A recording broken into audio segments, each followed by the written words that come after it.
say inaugural, because I hope it happens every year after this, of the Vanuatu Press Club coming here to us at the ANU and having a panel on what is going to be, I think, a fascinating conversation. I'm Meg Keane. I lead the Pacific Research Program here at the ANU. That's a consortium of the Department of Pacific Affairs, the Dev Policy Center, and the Pacific Islands Program at the Lowy Institute. The topics we're going to chat about are very relevant to the Pacific Research Program of mobility, security, and climate. We have those themes as our priorities. Before we begin, I'd like to acknowledge the first people on whose land we are meeting, the Nakamal and the Nambi people. This has always been a place of the meeting of the clans, the sharing of ideas, the sharing of resources. So again, I hope we have a good beginning on that with our colleagues from Vanuatu. I'm going to, before I wrap up, I did want to also acknowledge some people that aren't here in the room that made this possible. Francis Herman contacted me at least a month ago with this concept, and really he was key. He's the CEO of the Vanuatu Press Club, and he was key of thinking about this idea, initiating it, and making it happen with his colleagues. I'd also like to acknowledge Claire Gorman, who's the head of the international area of the ABC, who has kindly facilitated having the ABC here record it so that it's not only for us today, but it will be available as a resource for the future. And also DFAT, who I believe supported the Press Club in coming to Canberra, I hope that's right, and making this possible. In a moment, I'm going to hand over to Stevenson to say a few words about the Vanuatu Press Club and introduce the panel. But I just mentioned that once we're all finished in a true Pacific way, we will have light refreshments afterwards, so you can stay around and have a chat with the people who have made this happen. So I'm going to give over to Stevenson Liu, who is here and the head of content with the Vanuatu Press Club, to say a few words about the Press Club and to introduce the panel. Thank you, Stevenson. Thank you, Meg, and again, thank you everyone for attending this press club. I also would like to share my acknowledgement to the traditional owners of this land, and also First Nation people who are joining us today online, and also who will be following us as we rebroadcast the event tomorrow on social media and on television as well. It is a great honor to be here. And this is a very special occasion for us, as it marked for the first time that VBTC brings the Press Club offshore and to Australia, and it is the second time after we had one in Suva, Fiji last month. So again, the Press Club was created to strengthen a media dialogue and build a network, a professional network, and provide space where Vanuatu people and our partners can exchange ideas and experiences as well. And it is about connecting forces that tell the stories of our people, our community, and the journey in the Pacific in general. Now, holding this press club in Canberra is symbolic. It brings together our people here in Australia, the biggest numbers Vanuatu has offshore, and also the second in the entire Pacific, in the Pacific region after Fiji.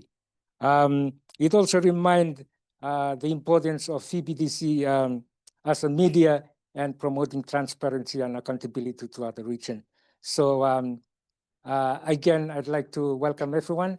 And before we proceed to introducing the panelists, I'd like to, as a token of appreciation, share a few gifts to some of us, to actually this afternoon. Firstly, to Professor Meg, thank you for your bold step into this new incentive. So as I've mentioned, this is the second time that we bring the Press Club offshore, and you were very helpful, and you agreed to the whole initiative. So I'd like to present this to you. And the second one to the DBA, if I can call upon Sonia, if she's here. Oh, you are stuck. No worries. I'll bring it to you. Thank you. Thank you so much. DPA is very grateful. Thank you. Thank On you. behalf of the whole. Thank you. Thank you for your help. So we shall now proceed to introduce the panelists for this afternoon. Firstly, we wanted to bring the High Commissioner in. This morning he confessed his apology. He can't make it this afternoon. So I'd like to thank Rochelle for stepping in at the very last minute. Thank you, Rochelle, for your time. And I'm sure your insights will be very valuable to this afternoon's discussion. I'd like to start off with the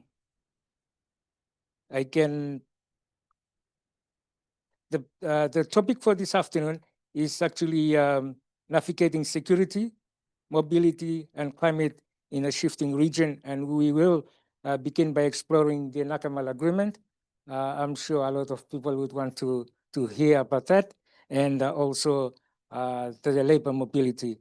As I've mentioned earlier, Vanuatu has the second highest in numbers from the Pacific region here in Australia. And so to give you a bit of perspective on that, out of around 30,000 Pacific workers, Vanuatu has around 9,000 in Australia. So that's the biggest number of workers outside of Vanuatu. And I would say biggest number of Nivans outside of Vanuatu, and they are here in Australia. The Press Club, the opportunity that is created by the seasonal work is greatly appreciated by our people back home, but there are challenges as well that we would want to hear from our panels this afternoon, how they can share their perspective on how what challenges that these people face and how we can move forward from there. So I would first like to, I've said I'll introduce the panel. So but after I've mentioned Rochelle, Anna is a policy leader and PhD candidate at the Australian National University. Dr. Paul Kama, thank you through One Talk for joining us this afternoon. He's the legal practitioner and assistant professor at the University of Canberra, if I'm correct. Thank you. James Bradley, not new to the Pacific region, distinguished policy fellow at the Australian National University and former Australian High Commissioner to the Solomon Islands, Tuvalu and Fiji.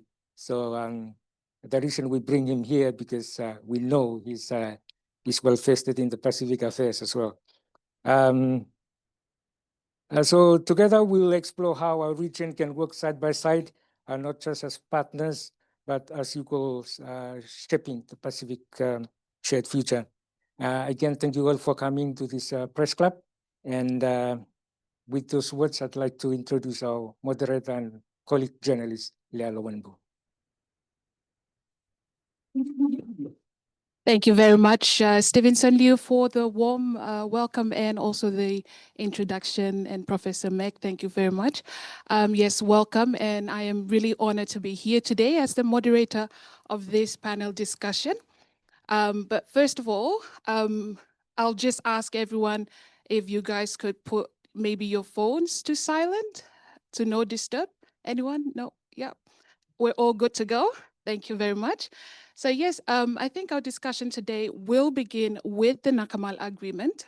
So again, this is a draft bilateral agreement between the Australian government and Vanuatu. This is yet to be signed. And it is important to note that the two countries have had agreements over the past years, and the only thing that changed are the priorities. So this Nakamal Agreement was announced this year, as we all know, and was supposed to be signed by both parties in Tana, but unfortunately this didn't happen. So it's worth around 500 million Australian dollars, and it covers security, climate resilience, labor mobility, and infrastructure. So yes, I think our first question today will go to Mr. James Bradley. First of all, he will talk a little bit about the relationship between the two countries. So Mr. James, your first job in the Pacific was in Vanuatu in 1985. So, yeah, could you talk a little bit about the importance of the relationship with your experience, the importance of the relationship of the two countries? Okay, thank you, Thomas, moderator. And it's a great pleasure to be part of this panel this afternoon. I think it is important, if we're thinking about this Nakamal Agreement, to see it in the broad context of Australia's relationship with Vanuatu, which goes back, in fact, before independence. Australia first set up an office in Vanuatu in 1978. And then, of course, the two countries established diplomatic relations at independence in 1980. I think people will probably be aware that there's a very large area or range of areas in which the two countries cooperate. So we could think about the areas of aid and development. There's considerable trade between the two countries. Obviously, tourism is very important. Australian tourists going to Vanuatu. Areas like education, as an example, sitting right next to me on this panel, is another important area of cooperation. In recent years, of course, as Stevenson said, the area of labour mobility has become a very important part of the relationship, and security has always been an important part of the relationship, whether in whatever ways we define security, through work between the Australian Defence Force and police and the VMF and the Vanuatu Police Force over many years, and in more non-traditional areas of security, perhaps cyber security, health security, which we saw a lot of during the pandemic. So I think, and there's no point in going into sort of statistics and numbers when we look at all that, but I think the bottom line is that the two countries are important to each other. And I think that was a point made. You referred to the security agreement that was initialed, or that was apparently agreed by the two countries back in 2022. One of the sections of that agreement, and I'll close on this comment, was just to say that the decisions of one country affect the other country. So I think that was an acknowledgement on the part of both governments of the time that their decisions affect each other. And I think that's more than ever true in 2025. So I'll stop there. Thank you. I'll get a comment from Ananaupa. Ananaupa, you are one Pikinini Blo Vanuatu, and at the same time a PhD candidate here at the Australian National University. What can you say and comment in terms of, the relationship between Vanuatu and Australia? Okay, thank you, Thomas, Leah, and good afternoon, everyone. Yuma, it's a privilege actually to be able to talk about the Vanuatu and Australia relationship from here on the lands of the Ngunnawal and Ngambri people. Always was and always will be. And I think that, that's a relationship between our islands that goes beyond independence in 1980. When we think back at least 160 years, not that, that's normal, you don't do that all the time, but I like to think about back 160 years when the blackbirding era was happening, and we had a lot of labour trade to Australia, to Queensland. Since then, we have had, obviously the tides of history, the tides of time. We have Australian South Sea Islanders here across particularly the eastern seaboard in Australia. And then, of course, as James has mentioned, we've had since 1980 a deepening of the relationship between countries. And so we have a lot to draw on between countries that's more than just governments. It's also people. And I think that's a real strength that we often don't see. And that point around, I think it's a really interesting one with the Nakamal Agreement allusion around, how the decisions of one country affect another. It goes both ways. And so when we think about, climate change and how our country is constantly on our knees with climate disaster after another. And on top of that, you have earthquakes. And, often the first outside country to help is always Australia, which is wonderful. Australia, New Zealand, France. But then at the same time, we're going to only have these experiences even more increasingly. We're already close to that threshold in terms of climate crisis, in terms of, coral bleaching and food sources, food security, and so on. And so when Vanuatu has conversations with Australia around climate action, that's where the decisions of one country certainly affect the decisions of another. And so while we have had a good, rich relationship at societal and government levels, that conversation around climate is still a tricky one. And I think that's why with the Nakamal Agreement, we've heard from our own Prime Minister, Jotham Napat, that was one of the sticky points. We don't all know, we don't get to see the detail of the agreements, but that is, certainly when we think about our mutual relationship, that's a really important one that I see. Thank you. Thank you very much for the response to this first question. I think on that point of, how both countries affect each other and what the decision that they make affects each other. So I think a lot of people would be asking about, but what's inside the Nakamal Agreement? What's the details of that agreement? So maybe I'd ask the both of you again. Maybe first of all, James, partly with your connections here in Australia and also in Vanuatu, would you be able to share any details that you know? The truth of the matter is, Yumi no sabe, and I do not know.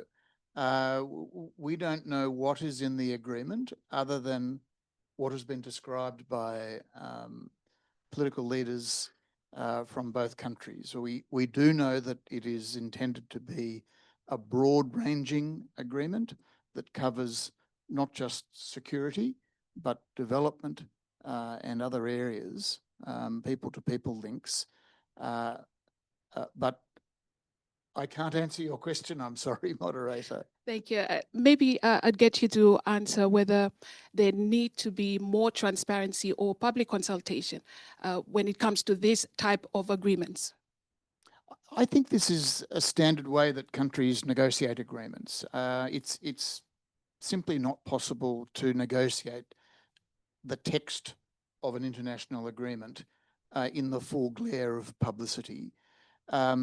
Countries will have their own procedures once the text of an agreement has been reached to ratify that agreement. So, for example, in Australia, there's a parliamentary committee that considers all treaties before that treaty is formally ratified. And Vanuatu will have its own domestic procedures as well.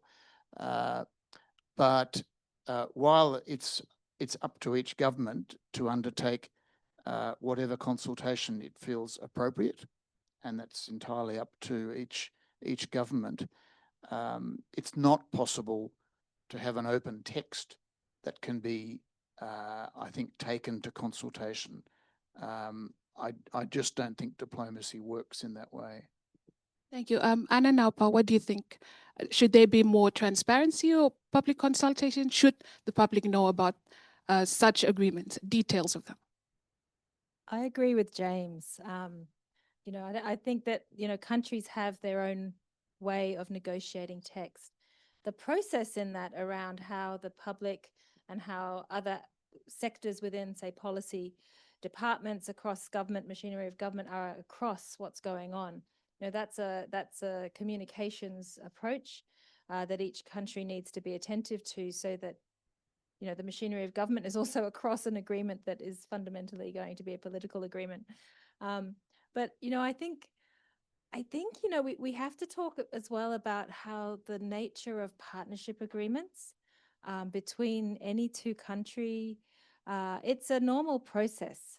Now, Vanuatu's Nakamal Agreement with Australia has often been, the timing of it is around, I think, similar to your country, Dr. Bal, you know, the Puk Puk Treaty. And you know, that's a different arrangement to what we understand the Nakamal or the draft Nakamal Agreement to be, but it's still an arrangement between countries. Now, we have different histories, different relationships with Australia to work through, but the thing is that there are these ongoing processes of negotiating agreements between countries. And when I worked for actually the Australian government at one point, for AusAid, when I was local staff in Vanuatu, worked with James. Well, you were the big boss.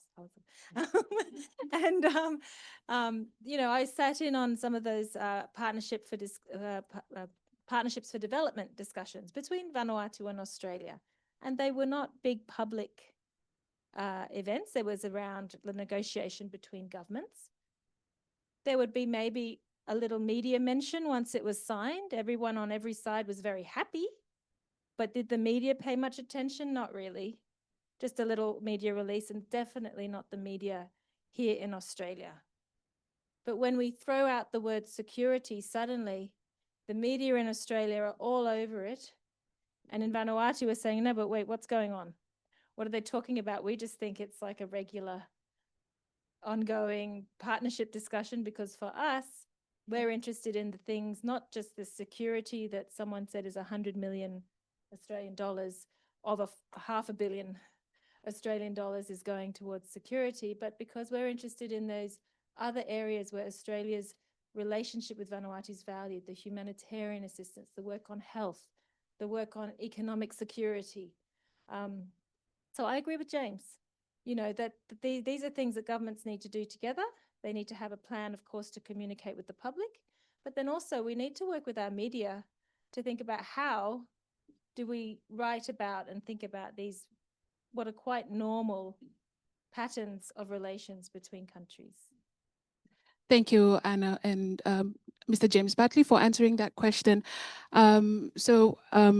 The delay, back to the Nakamal Agreement, sorry, the delay in signing is reportedly due to Vanuatu's coalition concern over how critical infrastructure clauses might restrict other partnership. What do you guys think of this? And do you think this might be a classic example of how most bilateral agreements are mostly shaped by our external partners? Well, by definition, external agreements will be with bilateral partners. So I think clearly external partners have a role in shaping agreements, because two countries need to agree together. It is still speculation, though, about what is the problem between the two governments. I agree. I think it is a bit embarrassing for the Australian government to have set up this expectation, because it was a very, very big event when the ministers went and met with the Vanuatu government on Yasua volcano, and certainly those of us in Australia, we had the expectation that there would be an agreement signed in the near future. That didn't happen. But again, we just don't know. And I think it's the problem with making speculation about this agreement is that people might just come to accept what our speculation is for the truth. And I think we really have to be very careful about not starting false unnecessary trains of thought. And what do you think the truth would be? The truth in the conversation around this? Yeah. You're really pressing me hard for an answer here, moderator.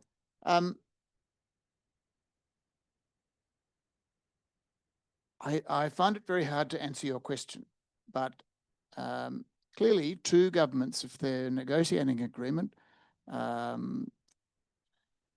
one will be, well, each side will be making demands of the other. And it's just possible that that process is not concluded yet. And I think, you know, I don't want to give the impression that this Nakamal Agreement is dead in the water. I think certainly the signals seem to be that the two governments are continuing to negotiate. So I think we can be pretty confident that some sort of agreement will be reached in time.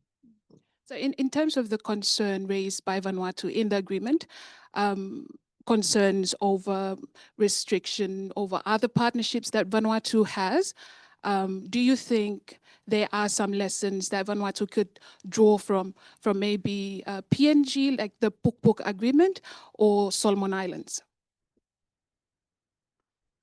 I think the lesson from Solomon Islands is it's important to have transparent agreements once they're signed. In the case of Solomon Islands, we still have an example of an agreement that is not publicly available, even though it has been leaked.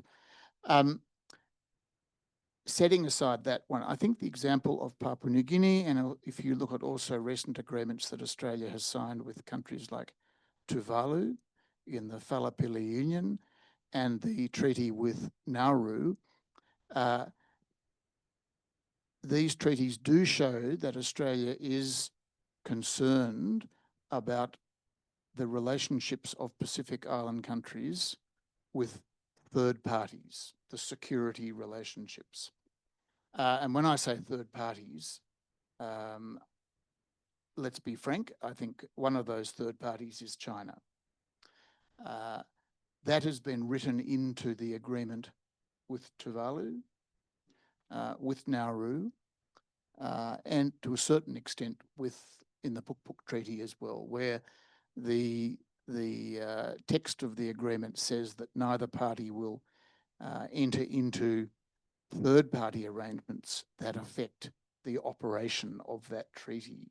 So I think that does reveal the Australian government's anxiety about the role that these third parties might play in affecting regional security and Australia's own national interests. Thank you. Thank you very much for answering that. So in terms of how far should Vanuatu go in achieving its interest in the agreement?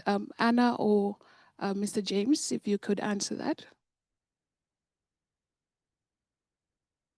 I think it's a live negotiation, right? And it would appear that our government in Vanuatu is very clear on what our priorities are. That's why Cabinet did not endorse the Nakamal Agreement when Prime Minister Albanese flew through on the way to Honiara the other month. And so it's clear that that's a live conversation. The Government of Australia will have its own priorities. What I think we have to think about as well is the broader context in which the negotiations are playing out. So James has mentioned Solomon Islands, Nauru, Tuvalu, and so on, but I was reading this morning a really interesting report from the Lowy Institute and the Pacific Research Program, which is here at the ANU as well. And it's about an update to the Pacific Aid Map. And it looks at the data of all the development, overseas development assistance flows and so on. And when you look at the environment that we are in, not just Vanuatu, but the Pacific in this report, what we're seeing is that we have, aid flows are declining. We're below the pre-pandemic levels. And what we're seeing is a contraction of not only loan facilities, but also Western donors. And so Australia, the report says, is holding the line on it. For Vanuatu, Australia is still the top donor, and that is 34%. China is the next at 18% of our ODA, at least up to the 2023 data. And so when you think about that context where I mentioned Miratuma cyclone, and these are real priorities for Vanuatu's around economic security, and we know aid is not a sustainable model. We want other things. That's why labour mobility, and I know we'll come to it. Labour mobility, looking at, thank you, Jonathan, looking at things like visa-free access, education. I don't want to be the only PhD student at ANU. I would like there to be a lot more from Vanuatu, please. There is a lot more depth that we need and want to see in this relationship. And so for now, we've got Australia holding the line in terms of aid and development assistance for the whole Pacific, and for Vanuatu being the dominant one. And on the other hand, we've got Vanuatu as well with this worsening climate crisis, and we need to have as many partnerships as possible because Australia is holding the line, but it's not necessarily growing to the scale that we need. And that's why we are friends to all, enemies to none. And we have been since 1983 during the Cold War era, when it was very polarized. And Australia did speak, we were talking about this before, Australia had concerns when Vanuatu started to make overtures towards Libya. It's the first time I heard the name Colonel Gaddafi. And we used to play about that in the schoolyard, which was kind of weird. But that was the nature of how, keeping the partnerships open. So I think as the two governments are negotiating the Nakamal Agreement, it is still live. There are all these factors to consider. And the answer really is going to lie in how well can we negotiate on our side for Vanuatu for the future of our people that will meet and make sure that we have a sustainable life going forward, which we currently, struggle with because of the climate crisis. Thank you, Thomas. Anna Blusave answer question, yeah. Just by again, Lusai Tablo Nakamal agreement here. So agreement, we blend them together, security, economic development, more climate resilience. How now you may understand them, security law region, law Vanuatu, especially to law, get the Melanesian countries. Is it primarily military, or is it capacity to respond to climate change, economic and social change?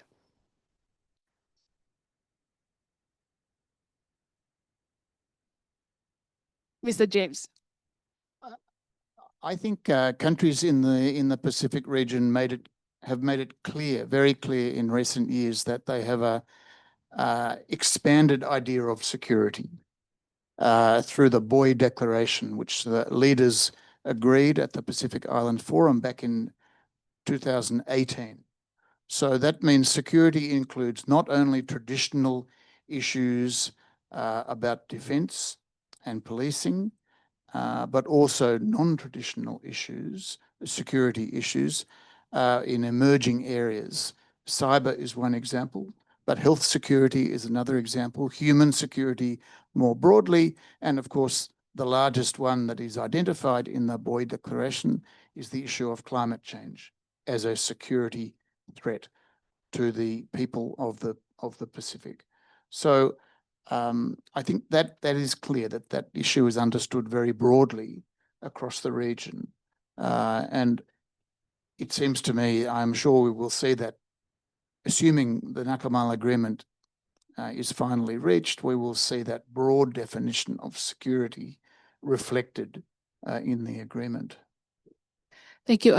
Anna, did you want to add on that, or Dr. Paul, if you have any comments on that?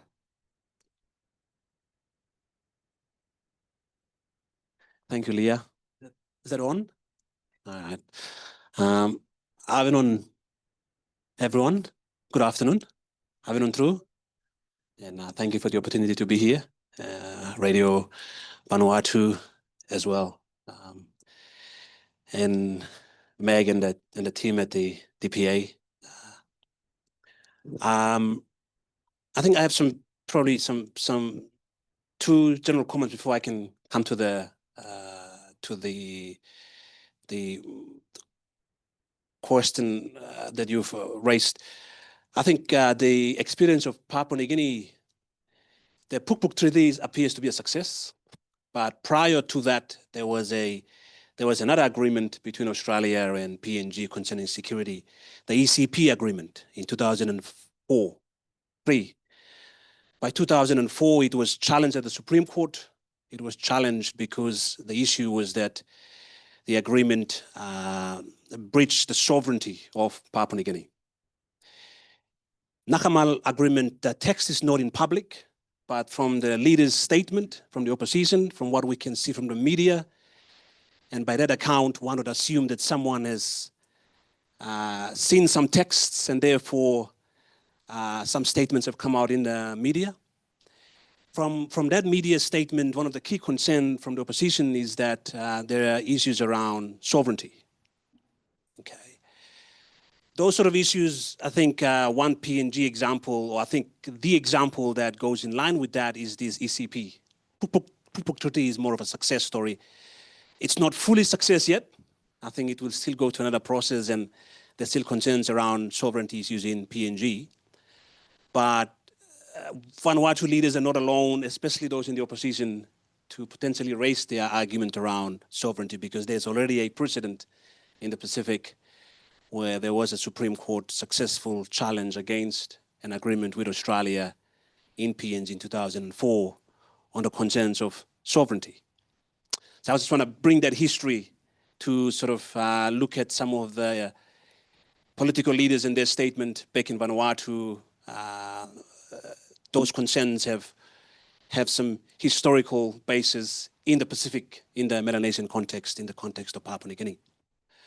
And I think that or those concerns are an example that while state sovereignty is something that we want to safeguard, when it comes to bilateral agreement, there's always cost-benefit analysis to it. There's cost-benefit aspect to it. The benefits are, as we have seen from this agreement, and I agree with the sentiment raised that Australia has always been a frontline responder, have always been a first responder in Pacific issues, and especially coming to natural disasters and other issues. We are entrenched. The history is so close, intimate. So, and then in the PNG space, for instance, under the Puk Treaty, there's significant economic benefit that's been promised. I'm sure similar benefits are being articulated in the Nakamal Agreement. And then there's the cost analysis to it. If all of that is what we want to go, then what are some things that we have to think about in terms of costs of the agreement? Will it impact on your sovereignty, or will it impact on your agency? Will it impact on your relationship with other states?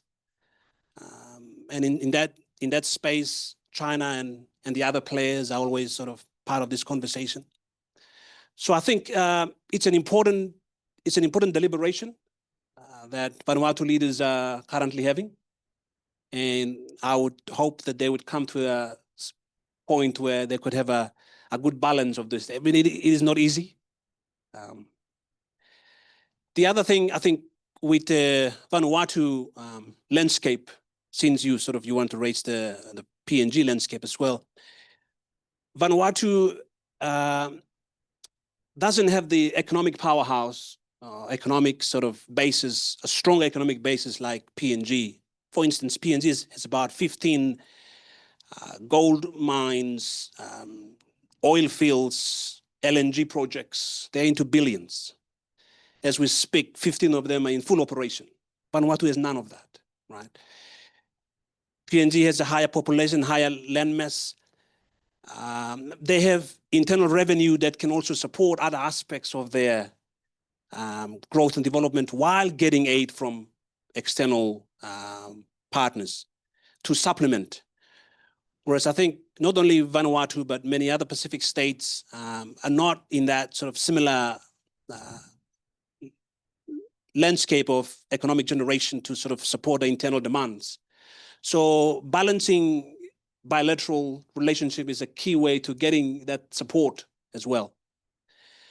So I can understand where Vanuatu coming from in terms of, you know, if China has been there and supportive, and will this Nakamal Agreement create a situation where that support might not be in existence? Would Australia step up to sort of fill that gap? So it's a careful balancing act, I think, from that side as well. Thank you, Yeah, Dr. Paul. Thank you. I'll just leave it at that. But I think Yeah. sort of you asked your second point around regional. Yes. I Look, think I've sort of covered. yes, thank with you that very sort of comparative to the. Yeah, I think PNG. what your comment in terms of balancing, Vanuatu in the bilateral agreement leads to the next question in terms of regional cooperation. So in the region facing, common threats and such as climate change, labor mobility pressures and increased geopolitical interests, as you talked a little bit about it, what does effective regional cooperation truly looks like, and how can we ensure such cooperation is led by Pacific priorities rather than being shaped by external partner agendas? If I could ask maybe Mr. James Batley to kick off the conversation around this question. I'd just make a couple of comments. I think it depends on what area of security we're talking about. There's some examples where there is a fantastic history of cooperation. I'm thinking about ensuring the region's resource security around fisheries. So the history of the Foreign Fisheries Agency, the parties to the Nauru Agreement, it's a globally successful example of regional cooperation. There are other areas, I think combating transnational crime is another area where there's a lot of effective regional cooperation in the security space. But there are some areas where the region finds it difficult to come to an agreement. For instance, this whole area of geopolitical contests. I think the region has struggled to come up with a common position in that area. And so alongside regionalism, you always have, I think, bilateral activities. They're part of the mixture, they're part of the building blocks.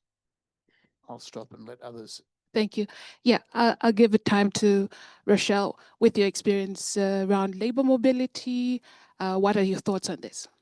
So when it comes to labour mobility, as we all know, the bilateral agreements with each country. However, I think one of the major changes that's really helped with labour mobility in terms of organising it more regionally has been the PACE Plus Labour Mobility Unit run out of Samoa.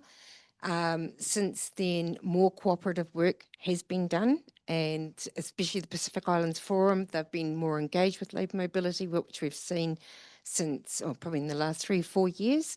So I think beforehand, I've been following labour mobility since 2007 when New Zealand started.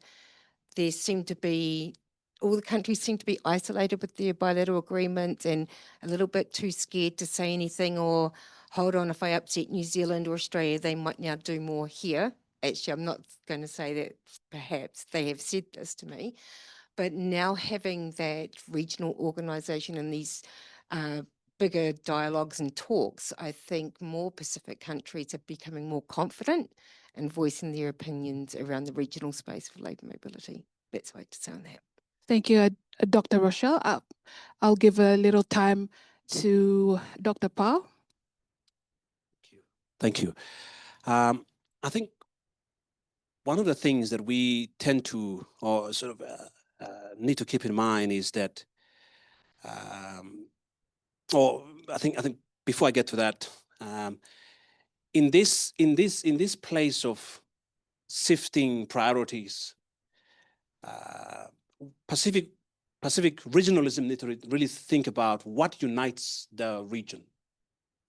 And when all is said and done, can they go back to that basic fundamental and reflect on that to guide their journey forward? Because it's easy if we don't have that common basis, then that ship is without a radar. That society can easily be influenced by various actors. If we are driven by need basis, if we're only there for, whoever pays the largest, whoever is there as the friendliest, without a guiding principle, that irrespective of all of that, we are still guided by something fundamental, then I think Pacific is at its risk of its own loss. And so I think that's a key point that I'd like to make in terms of Pacific regionalism, something that we are seeing breaking down at certain times and certain spaces. And we need to get back to that basis. Within the legal space, for instance, they talk about Melanesian jurisprudence. And lawyers or judges will say, we need to get back to that space. That's the guiding principle, right? Or the Pacific way, or something of a larger philosophical idea or basis that, irrespective of all the other attractions, we get back to the drawing board, and that guides us. I'm not seeing most of that happening, and I think that's a unfortunate space to be at when you have all this external influence coming in. Now, coming back to our sort of what priorities and where the Pacific is heading. Let's start with Australia.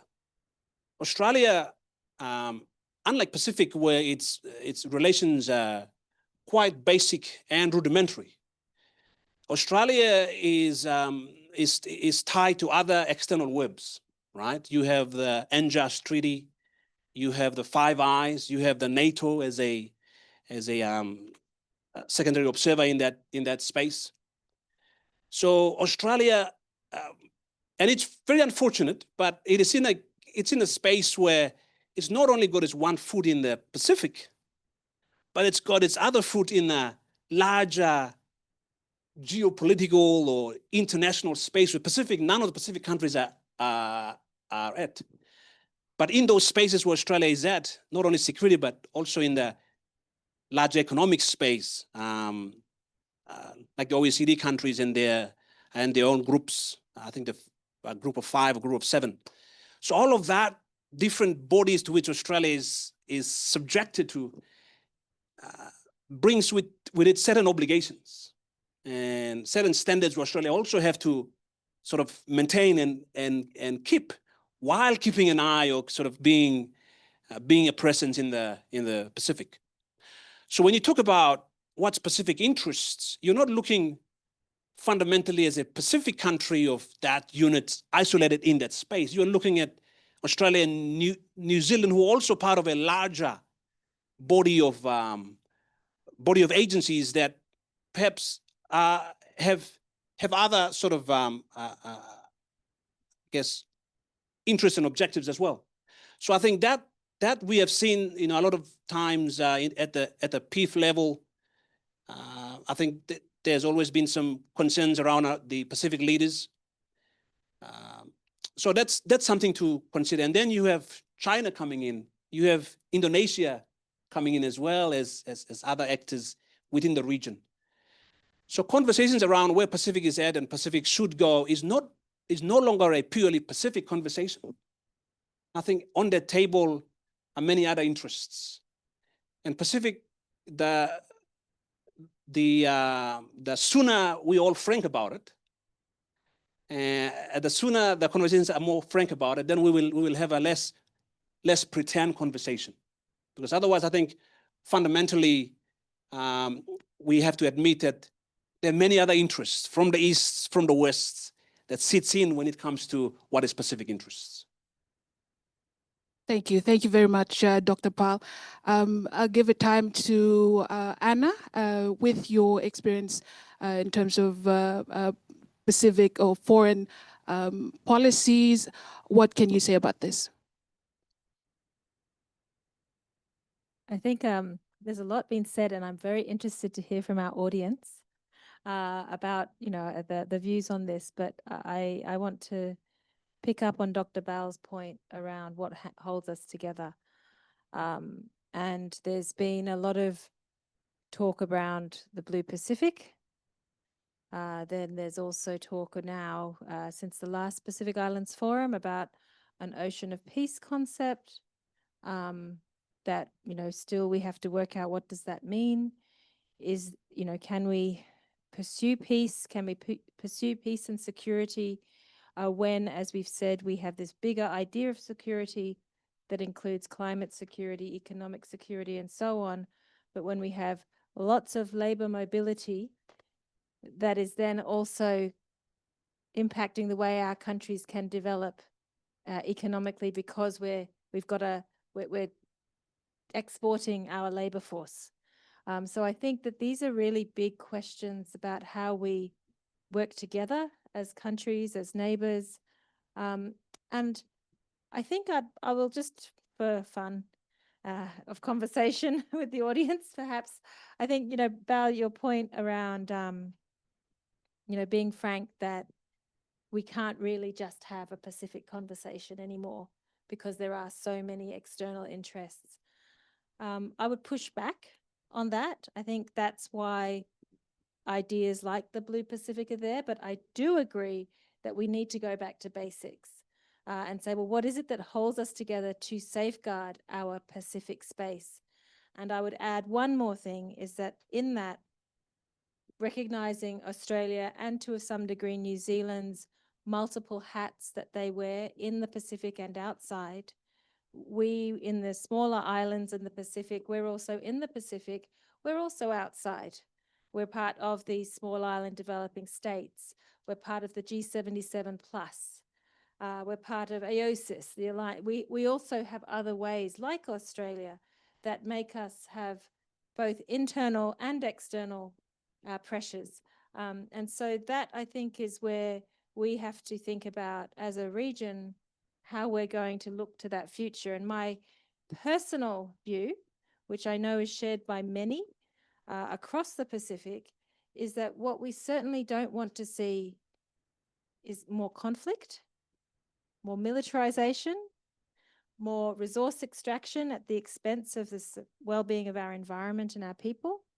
And so how we get there whilst also needing to respond to really very real livelihood challenges like by mikakai or by minokakai, by migat house, by minogat house. We need to really think about those things. So I think that's where I have hope and faith in all our leaders, but not only our leaders. I have hope and faith in our whole society that we can find these solutions. But as long as we can get beyond just looking at tomorrow, we need to look at 10 years and 50 years from now, which is really hard if you're hungry and you don't have a roof on your head. But we've got to find a way to do that for all our people. Thank you, Thomas. Anna, now, I think I'm gonna kablo and Olga the historian. Our discussion around the regional cooperation. Thank you very much for answering the questions around that topic. We'll move on to one of the major historian, lo site blo one lo get program where me touch him hat blo plante lo get the Pacific family, especially lo Vanuatu, him a labor mobility development program. So yes, with over 30,000 Pacific workers now employed under the PALM scheme, Vanuatu is the highest ascending country with over 6,000 employees, and has become a key part of Australia's labour force. So I think the question would be something that a lot of Ni Vanuatu would ask, leaders would also ask about how significant its contribution to Australian economy. If I could ask Dr. Rochelle to start. Thank you for the question, Leah. Anna and I were actually involved in a meeting recently with the very same question asked from Vanuatu MPs saying, what does Australia get out of this? What is the economic benefits for Australia? And to be honest, we had Australian economists on the panel that weren't sure of the answer. Apparently, we're getting answers to this next week at the Solomon Islands at the Pacific Labour Mobility Conference. But what I can say, just from the knowledge of mainly my years in New Zealand, because we just did a review too, and New Zealand, similar numbers of Ni Vanuatu workers. And even just in taxes, we're talking millions of dollars coming back to New Zealand government. So the same will be happening in Australia. I've written about the impacts on communities that I work with, where palm workers are and how they significantly contribute to the development of not just farms, but also local townships with the money that they spend inside while they're here as well. I would really love to have an actual figure to say how many millions of dollars is coming back to the Australian government. I mean, just think about our taxes. And I know they're on a lower tax rate while they're here, but we also got to distinguish these two different visa categories. So under PALM, you've got the short term and the longer term. So the money that'll be coming through taxes will be different as well. They're on different tax rates. It's a really great question, and I know that there are some amazing researchers that we work with on this, and I'm really looking forward to the answer. Maybe from DFAT they alluded to maybe having some kind of answer for Vanuatu for PLAM, so I'm looking forward to hearing that myself. Thank you, Dr. Rochelle. So this program is not just about economy, but it has a moral and social dimension. Dallas Taud, mayor of a New South Wales town, Wagga Wagga, told ABC News recently in June about an investigation done into the welfare of Pacific workers. And he talked about how they found 13 to 14 people living in a three-bedroom house. And also the reports, an investigation found also, mistreatment in workplace and also underpaid workers. Do you think there is enough done in ensuring that the program is safe for workers? The short answer is yes. I think there is enough work being done, but I don't think that even Australian government departments are funded enough to make sure of the compliance of these schemes. My workers are at the other extreme where they have beautiful housing, like I even asked a farmer to live there.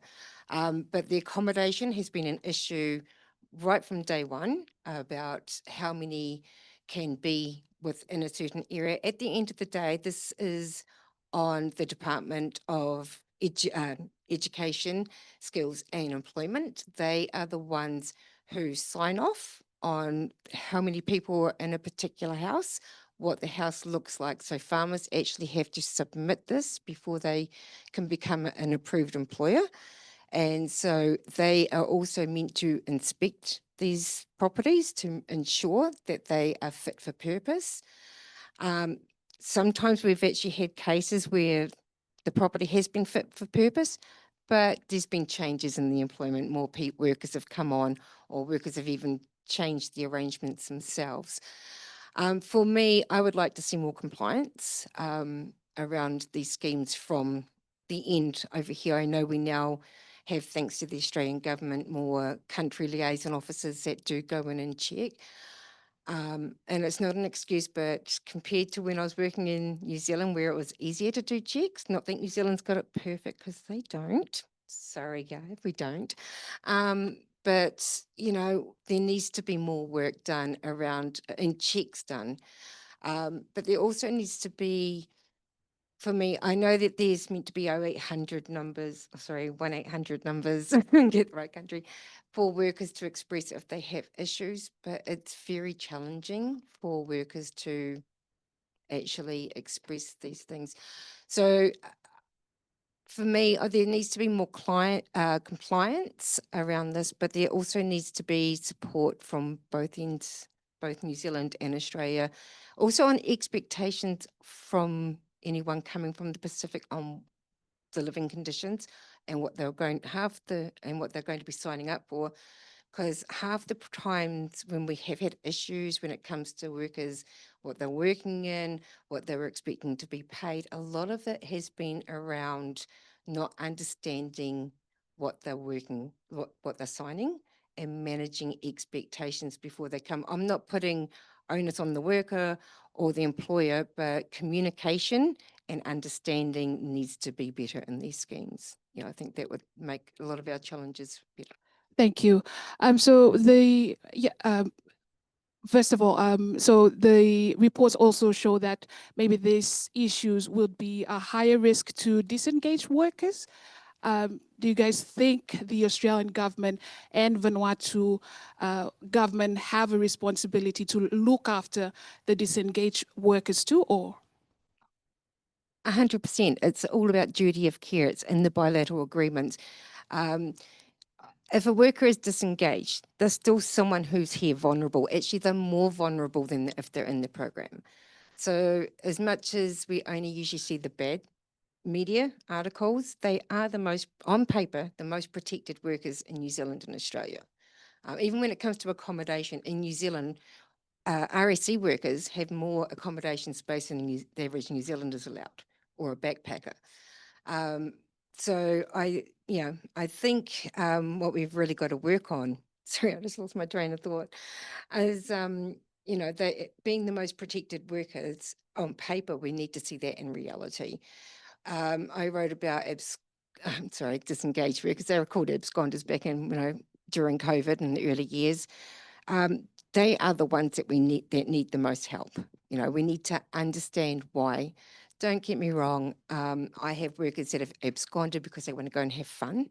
But the most of them, the majority of workers that I do know, have absconded because of fear, or because they weren't getting paid and yet the accommodation was still coming out of their bank account.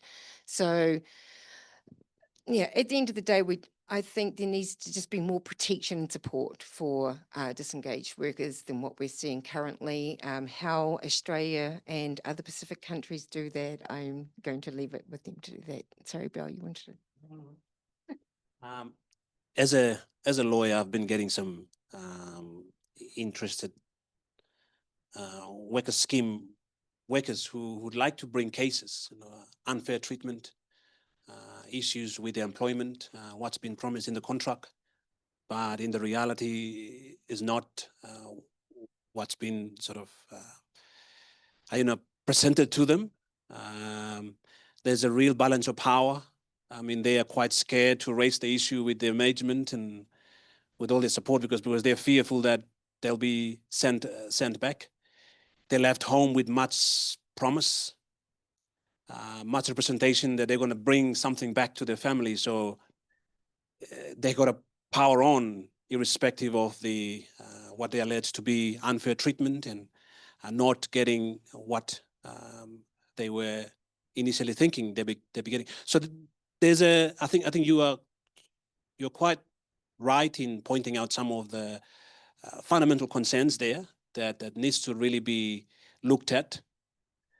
Speaking to some of the Vanuatu leaders recently, I was in Vanuatu. Some of the senior leaders in the government. It is quite clear that they're also aware of the situation and they're very concerned as well. Some, in fact, wanted to take certain measures to see how Vanuatu can intensify scrutiny here from Australia's side. Now, I think for me, listening to that in the case of some workers from Samoa and Tonga as well, it shows not only sort of situations here in Australia, but fingers have also need to be pointed back to the leaders or the countries when this agreement or this scheme was first proposed. I think from our observation, there was a desperation at the time to quickly jump on this without setting up the framework, the building blocks, the mechanisms that will ensure a fair and equitable space for everyone, for the employers and for the employees. I think our leaders, and I speak for Papua New Guinea as well, our leaders were quite desperate that there was a upward pressure of young people wanting opportunity, people wanting opportunity from within the population. They want to create any opportunities, any way out as possible. So that spirit, I think, was quite strong at the PIF level among the leaders. I can speak for Papua New Guinea as well, but many other countries that I've at least spoken to, that there is a need to get out. And in that process, sitting down and really hashing out certain mechanisms, including tax, or building, say, legal aid. Here in Australia, those workers, if they want to get legal aid is a completely different, much more harsher framework. But if the leaders there, say, at the initial building block, they could create certain ways where there could be another stream of legal aid just for the workers, right? Tax, for instance, you could create certain tax incentive, tax consensus. Anyway, all of that are beginning to come later. But what I'm saying is that at the initial starting point, if those things have been thought out and really hashed out without sort of quickly getting to an agreement, I think it would be better for our people. But it is good to see that concerns are being raised, and as has been said, there are progress being made, and we hope that those elements of injustice can be addressed. Thank you. Thank you very much, Dr. Pal. I think I just got a signal about our time. I think we'll just go ahead to the last topic quickly on climate change before we open up for any questions from the audience and also for those who are watching online. So in terms of Vanuatu leadership on climate change, as we all know, Vanuatu has led this delegation to the International Court of Justice, and we've heard about the result from the International Court of Justice. First of all, Dr. Pal, from a legal perspective, what would the ICJ's ruling actually mean for Pacific Island countries and for Australia's responsibility under international laws? Thank you. Thank you. The ICJ ruling came as a shock. Let me start by that. Yes, a happy shock, but perhaps somewhat disturbing for countries that didn't expect for a country like Vanuatu to go to the highest court in the world and get such a compelling judgment. I mean, let us go back for the sake of institutional-wise to a university not in the top 10, not in the top 20, not in the top 100, USP and its students, right? And I've been to their classroom. But from that institution, they're not Yale or ANU or Harvard, but from there came out this world's largest ICJ case. Vanuatu backed it, put its leadership forward. People at the time who were running the case, some of my colleagues were taking the matter. They said there were strong opposition from certain leaders or certain governments within the region, and because they didn't want this sort of case to come out. At the ICJ, there was clear opposition from the Australian Council at the time in terms of the scope of remedies that have been asked. Australia, China, US, and yet to get 100 plus countries pushing that through and the ICJ come full judgment in support, it's a significant milestone. But that Pacific should be really proud of, and Vanuatu's leadership is definitely high up there. Now, what does this mean?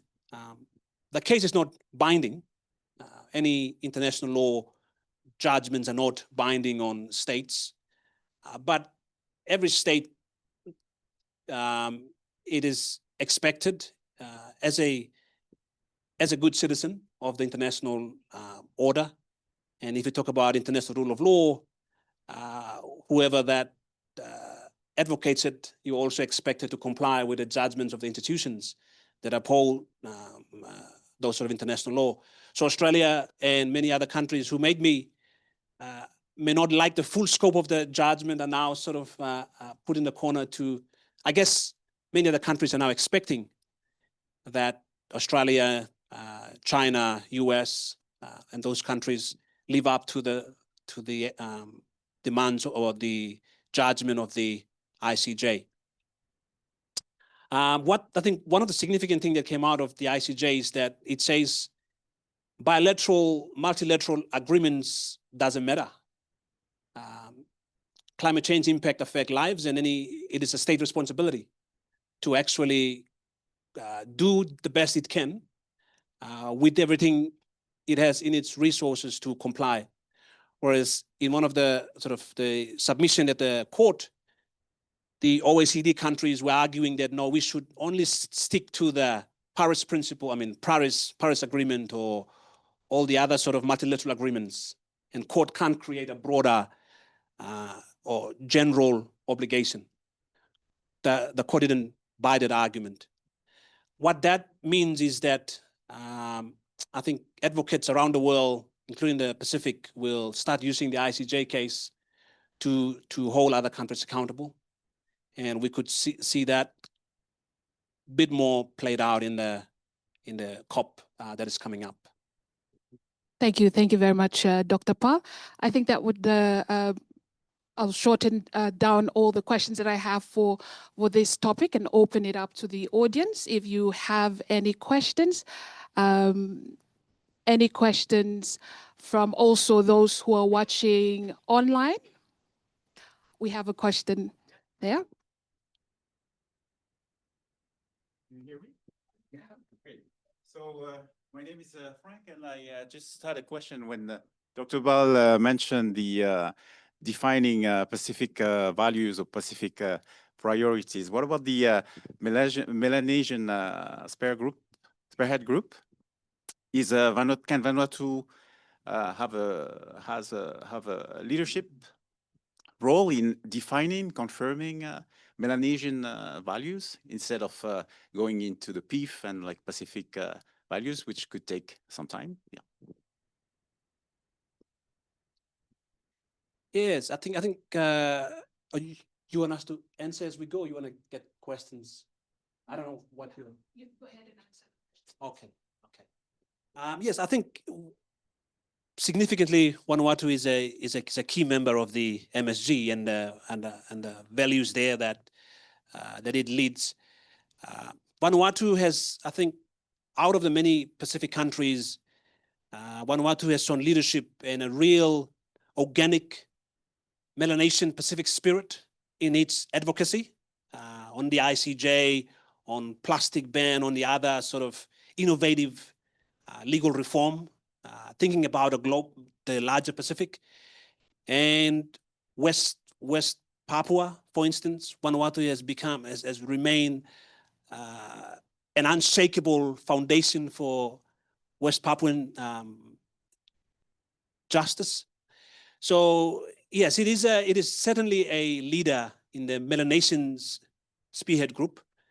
How that will translate, how those values can translate to the larger PIF.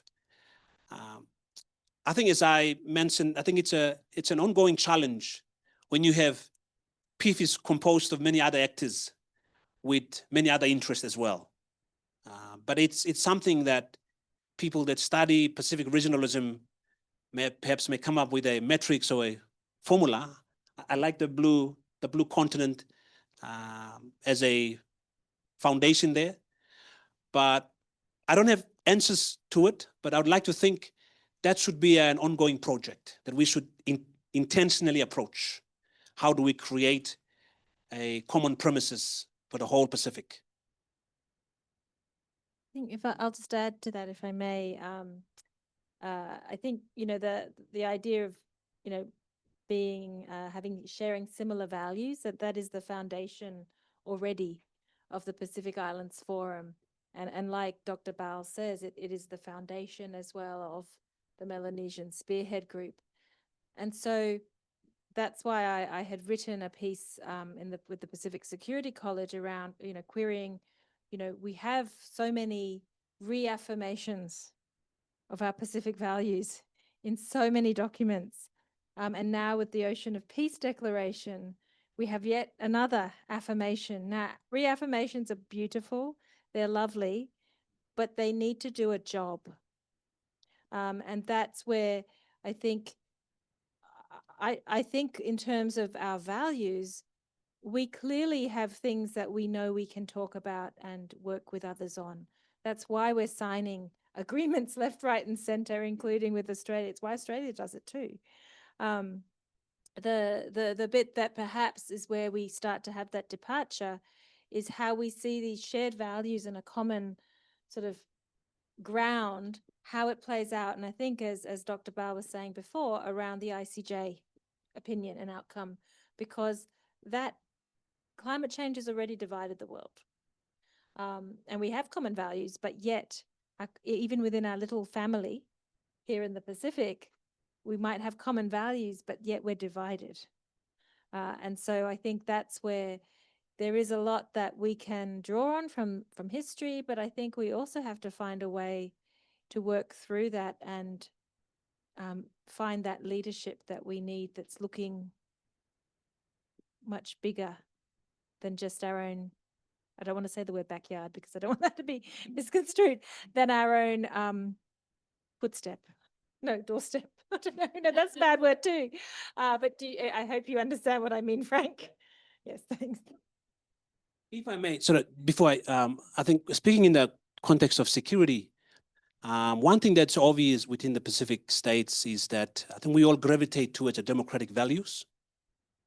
And I think that's one thing that when it comes to speaking about Australia and China, you know, I think there is a broader consensus within the Pacific that, you know, if there's one thing that really sticks out for Australia here, it's the fact that, you know, we are having that similar democratic values that we align with. And I think that's been coming out through some of the many statements regarding security framework to align with.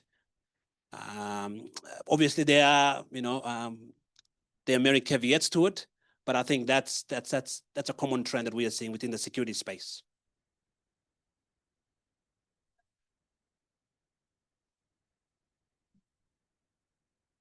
Yeah, and before we get any online, we'll get from. Yeah. Oh. Did you have a question? Yes, I did. Yeah.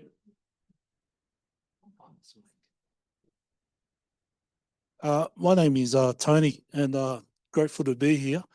My question is, Dr. Ball, you raised earlier about the Pacific identifying some sort of united front or a united basis.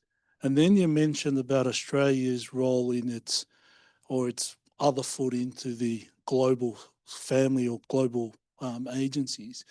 I'm interested to hear about what are ways that we could, after identifying perhaps our united stance, what are ways that we can influence Australia and our other partners that we work with in the Pacific to advocate for the Pacific when they are in that space, or when they are representing Australia's interest to the global family, if I could put it that way.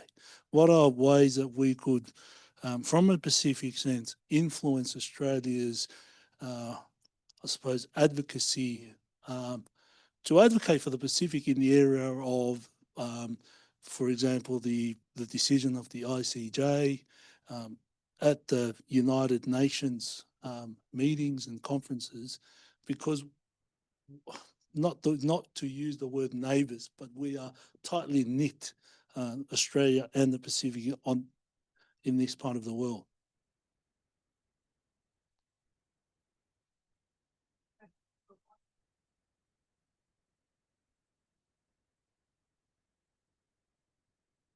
Okay, first question to the panel. In terms of physical security, the threat that is faced by the largest number of people in our region is gender-based violence. But this does not feature in discussions about security, either at the bilateral or multilateral level. What should Pacific leaders do to address this? Do you want the other question as well? And then the last question, given the influence and impact of social media on one hand and an understandable desire for what are deemed best outcomes in the national interest of governments that are also fraught with a real or perceived lack of transparency, what role do public media organisations like VBTC, ABC, SBS have now in shaping discussions around potential bilateral agreements and policies with respect to how they might impact the lives and livelihoods of citizens?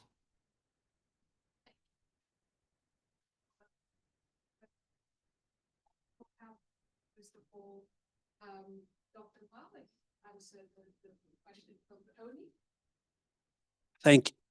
Thank you, Tony. I think this is a key question that I think many have shown some level of frustration. I think the expectation is that Australia should lead not only in the region, but as it goes out into the other groups that it is part of, it should carry the voice of the Pacific in its fullest form, fullest concerns. Some say the ICJ was a litmus test. The ICJ proceedings was a litmus test for Australia. And if Pacific, the most existential security threat for the Pacific is climate change, then some have argued that Australia's position at the ICJ sort of failed the litmus test.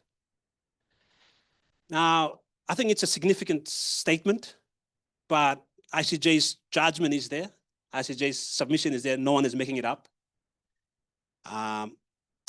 And I think that's something that probably Australia need to now reflect on. I mean, we have some characters out there in these larger spaces where Australia is part of. You know, Donald Trump, for instance. He's a force to be reckoned with.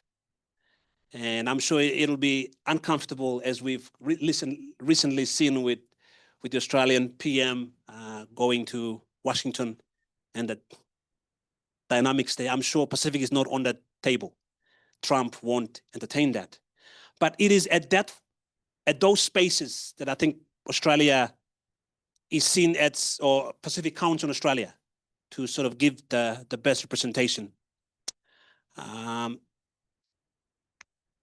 When we come back home to the region, and in this time and age where we're talking about, you know, navigating different geopolitical forces, and Australia really wanting to secure sort of this space as well through those agreements. And Australia has always been sort of this entrenched, tied to the hips, as the PM of PNG mentioned, strong partner and ally. The expectation will continue that Australia, whichever spaces that it injects itself in internationally, carries the voices, carries the concern in its truest form, in its fullest form to the region. Now that might, to those places, that might mean that Australia might not be speaking for its interests, but the Pacific interests. Now it's another complex position to be at, because as we understand, nation states must promote firstly its own interests and then think about the secondary aspects. All the Pacific states are doing that, and a similar expectation on Australia as well. But I think that's the space that Australia is in its position to try to pivot between the region and being a leader in this region, while also being a player globally. How do you transmit, when you're expected to do so, the concerns of the people that you appear to lead as well in certain spaces? I just wanted to follow up on that question. You know, how to influence Australia? One answer is good diplomacy on the part of Pacific Island governments. I think for a long time, Pacific Island governments left the business of the relationships to Australian high commissions in regional capitals. And a small number of Pacific Island countries had high commissions and embassies in Canberra. I think now we're seeing a good trend. More Pacific Island countries are opening diplomatic offices in Canberra, and it's the job to influence Australian decision makers. Go up to Parliament House and walk around those corridors, talk to members of Parliament, talk to parliamentary committees. I think that's a big challenge for Pacific Island governments. And I think the trend is in the right direction.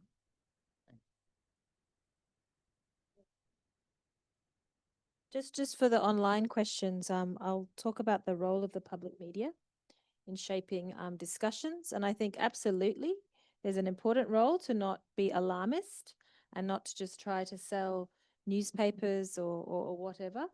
But I think particularly there's the role of traditional media is ever more important. We all hear about misinformation and so on. And so going to those trusted sources of information, but the onus is on traditional media. And I specifically think here in Australia to not be alarmist and skew what the conversations are about. You know, it's very easy to make the Nakamal Agreement sound like it's all about China, but it's not.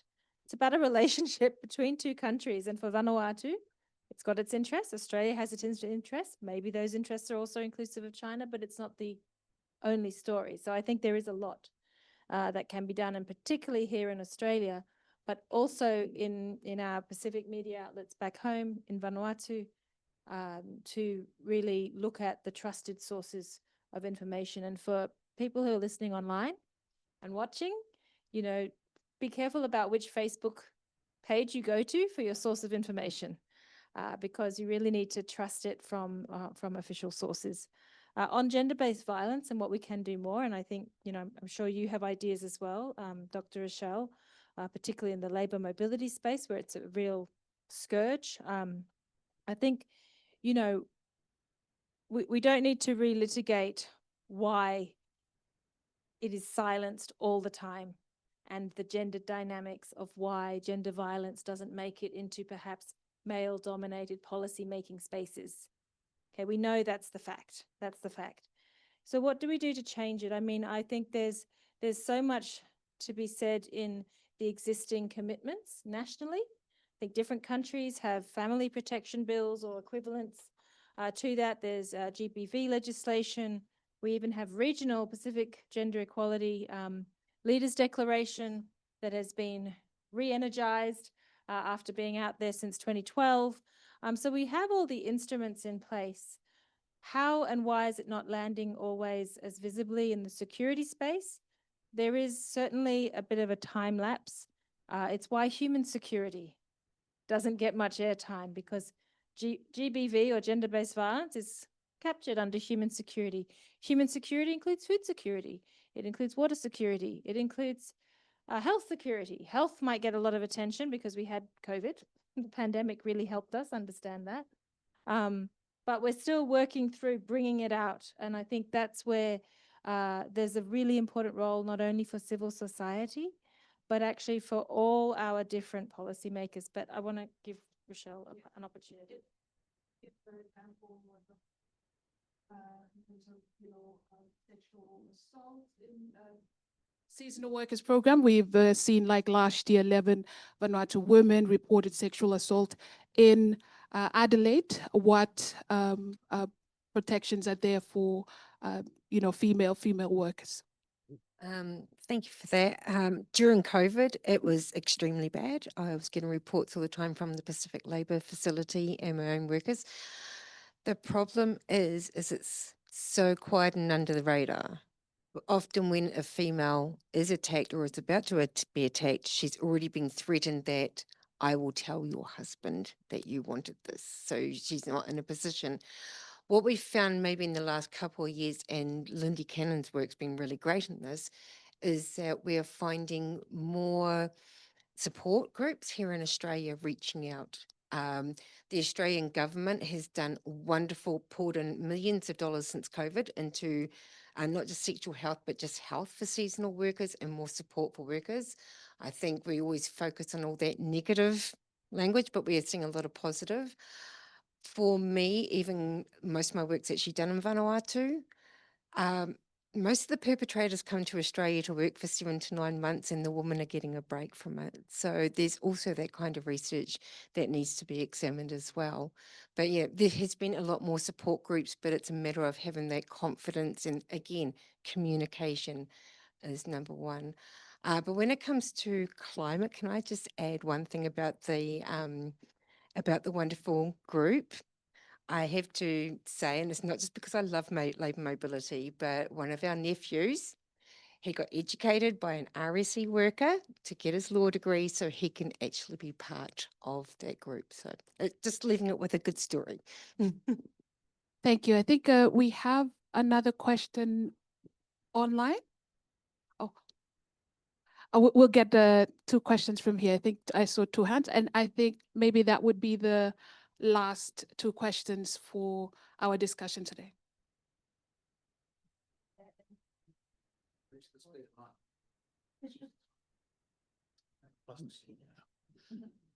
Okay. Thank you to Master Panel and moderator.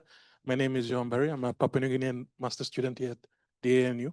I just want to push back a bit on what Bal was saying about the Enhanced Cooperation Program and how it was knocked back in Papua New Guinea. It wasn't knocked back by the politicians, but it was knocked back by the courts. And so my concern is that sometimes these agreements, if our politicians are not able to defend the sovereignty, it falls back onto the courts. And so the question for the panel is, how reliable are the governments that are engaging in these partnerships with Australia? We see in Papua New Guinea, for instance, that the Foreign Affairs Secretary has commented that people shouldn't be concerned because we can always just withdraw from the treaty.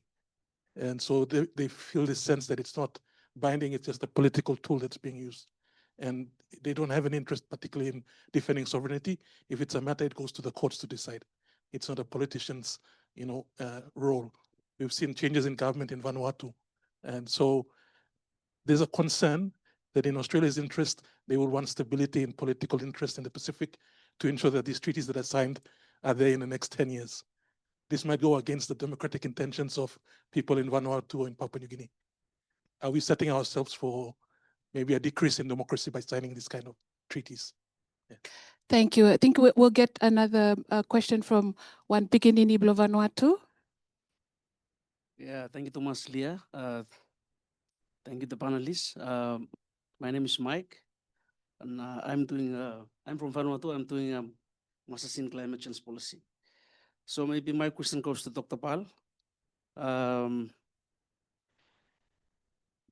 Maybe you can share some, just dive in a little bit more on this ICJ, given that we have this Paris Agreement that you have mentioned, which is non-binding. And now we have the ICJ, which is an advisory opinion. So one is non-binding and one is advisory opinion.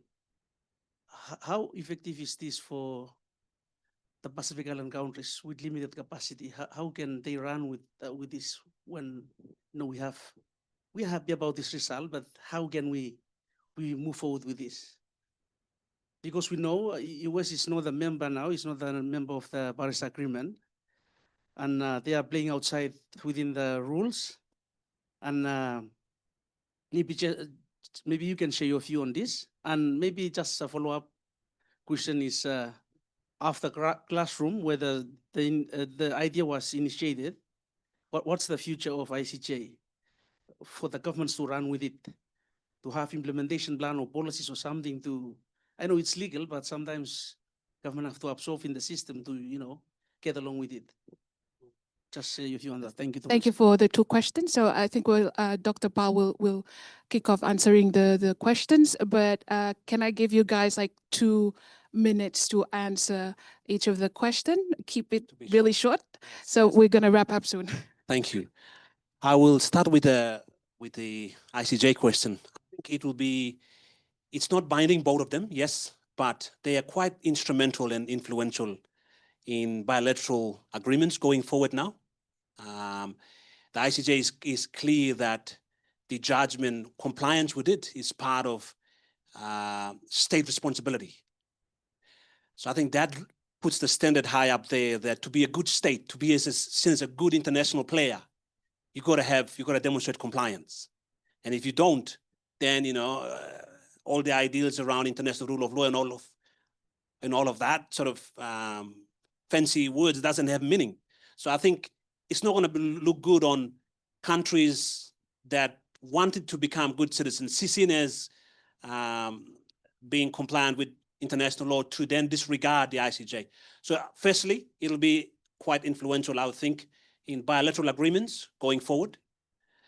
Secondly, there are litigations now being now taken across the world, cross-jurisdictional harm. So, for instance, there might be a case happening in Fiji or Vanuatu. Evidence are collected there, plaintiffs are collected there, but cases launched in the UK. Now that's becoming more of a regular thing now within the climate justice space. Those international cross-jurisdictional cases, I think ICJ opinion will become much more influential. We have already seen a court in Canada last 2 weeks ago giving very strong push for the ICJ. They really take that into account in their judgment. So we will see that happening. And those cross-jurisdictional cases are against multinational companies, like big oil firms and oil, gold, and all of the sort of mining firms.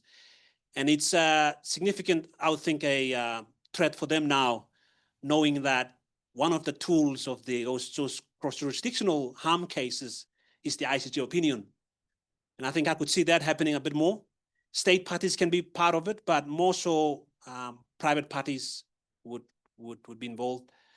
I think when it comes to state negotiations at the UN level, climate funding and all of this, I think there's another extra mechanism that they can draw on, the ICJ judgment, which will be a tool for urgency and therefore tool for action. Yeah, I think that's probably my quick response to that. With the PNG issue, yes, thank you for pointing this out. And I could self-promote my book. I think there was a bit of a cue there. My book that just came out, it's called Rethinking Judicial Power in Papua New Guinea, a mandate for activism in a transformative constitution. Those students of Australian legal system or Anglo-Australian legal system, common law legal system, we are taught that judges have a limited power. They only decide on questions of law brought to them.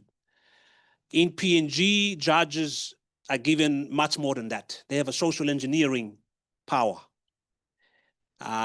They can take they can look behind the veil. Judges can pick up a newspaper if there's a human rights issue. They can call the police commissioner, summon him to the court the next day, ask him to investigate this without a complaint being laid. Sua motu power under Section 57.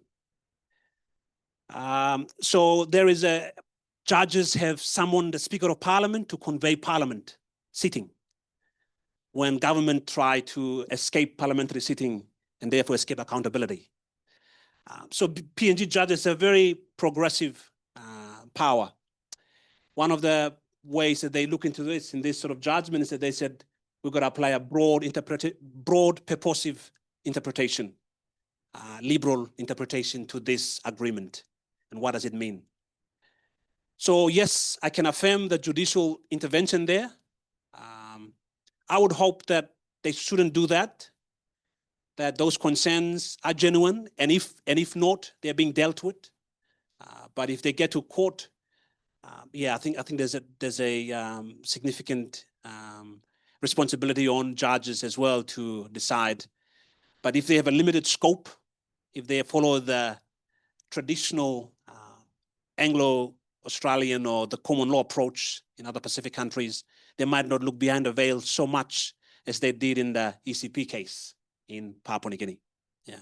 But that said, I think coming back to other panels, as I've said, those about relationship, and I think Anna mentioned that.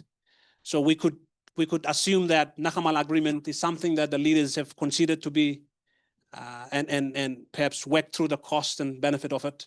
And if it's not meant to be, perhaps it's not meant to be. But if it is meant to be, then I think we can hope that the leaders put the people's interest first above their own. Thank you. Thank you very much, Dr. Pal. I think I will wrap this up now.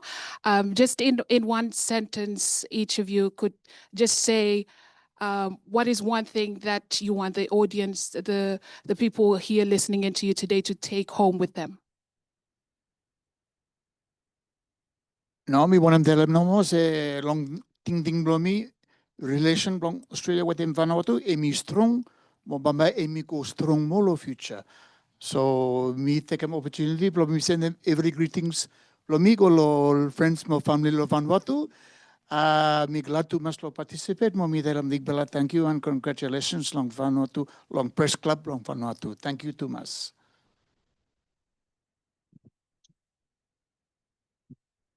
Okay, from St. James, you start lo pishlama, pamitok lo pishlama too.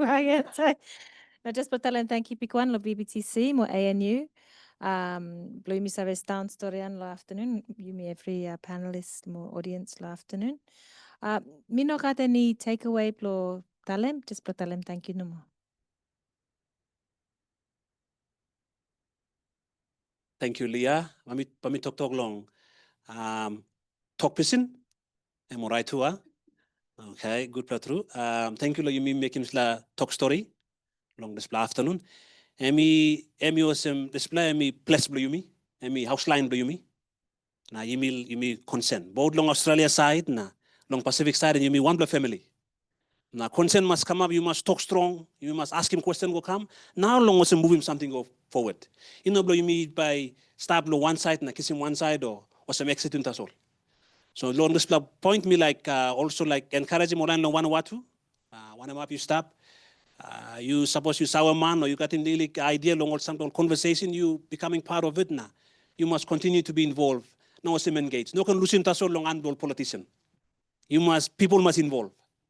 Along this same point, me talk thank you long ayupla Leah na team blue you Thompson oh Stevenson sorry thank you Los you black come in black and place where you can come talk story and you can ask him question you can discuss long good blue you me long good blue you me was in family. Thank you.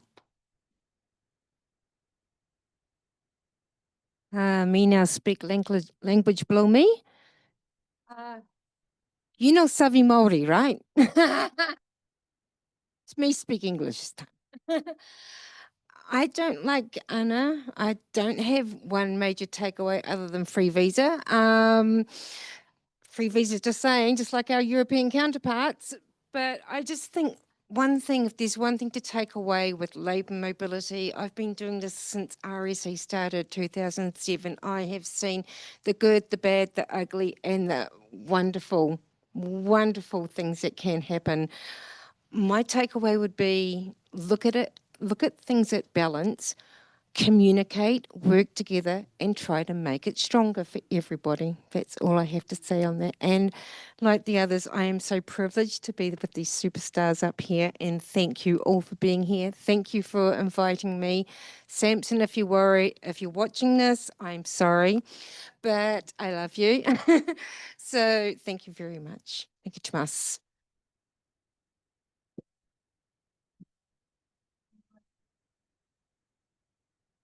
Thank you, Thomas Baikenlo, everyone. Me honor Thomas Blustap Lublese and historian with him Yuvla today. Thank you, Blusave Stap Moshere Mogeda Ting Ting Bluvla. Thank you to everyone who is attending this discussion today, and hope you have learned something really important out of these very important topics in the Pacific, especially in Vanuatu. Thank you, Thomas.